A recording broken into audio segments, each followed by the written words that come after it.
चलिए अगली खबर है रायपुर से। रायपुर दक्षिण में कांग्रेस के प्रत्याशी पर सस्पेंस बरकरार। कांग्रेस की प्रदेश इलेक्शन कमेटी ने एआईसीसी को भेजा नामों का पैनल। रायपुर दक्षिण के समीकरण के आधार पर तय किए गए नाम। एआईसीसी के निर्णय के बाद जल्द की जाएगी प्रत्याशी की घोषणा। प्रमोद दुबे और आकाश शर्मा का नाम प्रत्याशियों में सबसे आगे है। आज या कल में हो सकती है प्रत्याशी के नाम की घोषणा।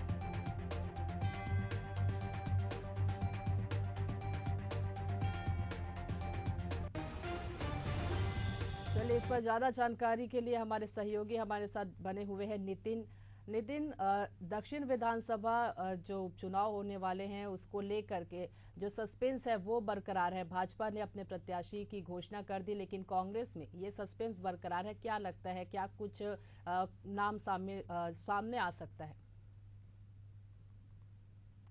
देखिए, बिल्कुल जो बीजेपी है उसने अपने पत्ते खोल दिए और पूर्व सांसद है सुनील सोनी, उनको बृजमोहन अग्रवाल की परंपरागत सीट और बीजेपी की परंपरागत सीट दक्षिण से प्रत्याशी बनाया गया है। लेकिन अभी तक कांग्रेस का जो नाम है वो सामने नहीं आया। कांग्रेस ने अभी भी किसी प्रत्याशी को टिकट नहीं दिया। लेकिन दो बड़े नाम अभी चर्चा में है। प्रमोद दुबे जो रायपुर के महापौर रह चुके हैं और पूर्व में वो सभापति भी रह चुके हैं और अभी वर्तमान में भी सभापति हैं, तो एक बड़ा नाम है। उन्होंने बीते दिनों नामांकन पत्र भी खरीदा था, अब नामांकन वो भरने भी वाले हैं। तो एक तरह से प्रमोद दुबे का नाम खूब ज्यादा चर्चा में है। उसके बाद जो प्रदेश अध्यक्ष हैं आकाश शर्मा युवा कांग्रेस के, उनका नाम भी जोर शोर चर्चा में है। चूंकि उपचुनाव होना है और उपचुनाव से पहले भी ये सभी लोगों ने दक्षिण से अपनी दावेदारी पेश की थी, लेकिन बृजमोहन अग्रवाल के सामने जो महंत जी थे उनको टिकट दिया गया, जिसके बाद कांग्रेस को एक बार फिर से दक्षिण से करारी हार का सामना करना पड़ा था। लेकिन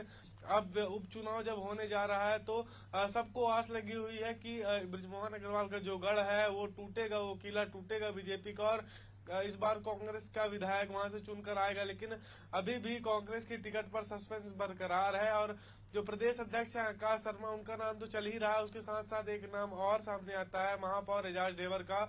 वो भी लंबे समय से दावेदारी कर रहे हैं इसी दक्षिण विधानसभा सीट से, लेकिन कई बार उनको खाली लौटना पड़ा था। लेकिन इस बार वो भी मजबूती से अपनी दावेदारी पेश कर रहे हैं। तो अब आज रात या कल तक जो कांग्रेस के फाइनल प्रत्याशी का नाम तय हो सकता है, क्योंकि कल कांग्रेस की बड़ी बैठक हुई जिसमें कांग्रेस के लगभग सभी वरिष्ठ नेता शामिल हुए हैं और अब एआईसीसी के पास सूची गई हुई है। अब अंतिम मुहर एआईसीसी की लगने के बाद प्रत्याशी का चयन हो जाएगा और जो मुकाबला है कि इनके बीच होना है, ये पूरी तरह से तस्वीर साफ हो जाएगी। जी जी नितिन, अब ये देखने वाली बात होगी नितिन कि कांग्रेस है वो उपचुनाव की इस जंग में किसे मैदान पर उतारती है। नितिन, आप हमसे जुड़े रहे, हम आपसे और भी जानकारी